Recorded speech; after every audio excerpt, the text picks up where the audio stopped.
युद्ध अफेयर से सलाहकार सरदार पारस से वाहिद नाज़िम जोखी जो कत्ल इंतहाई गलत अमल है। जिम्मेवारनि खे सज़ा मिलण घुर्जे। साफ़ शफ़ाफ़ जांच करे मुलविस धुरनि खे कैफ़े किरदार ताईं पहुचाए वञे। बिरशाह में वॾे वज़ीर जो सलाहकार पारस खान डेरो जहांगीर मुस्तफ़ा जे मान में आजियानो ॾिनो वियो, जंहिंमें फ़हद खान वसाण, सिकंदर खान डेरो, हाजी अली, हाजी गुलाम मुस्तफ़ा, हाजी कादिर बख्श सही जुनेजो समेत ॿिनि शिरकत कई।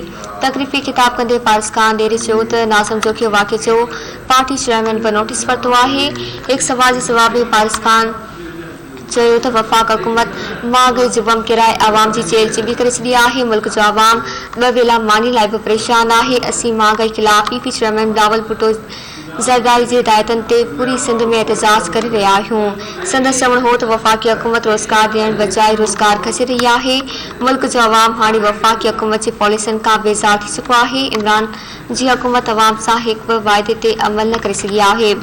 सरदार पारस खान चयो त सकाफ़त दिहाड़ो असांजी पहचान आहे। 5 दिसंबर ते सकाफ़ती ईद भरपूर नमूने सां मल्हाईंदासीं।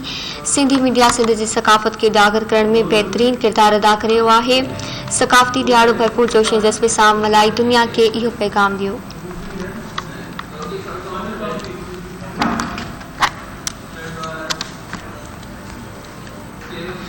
नाज़ी ख़बरनि जो सिलसिलो जारी आहे। वठूं था शॉर्ट ब्रेक।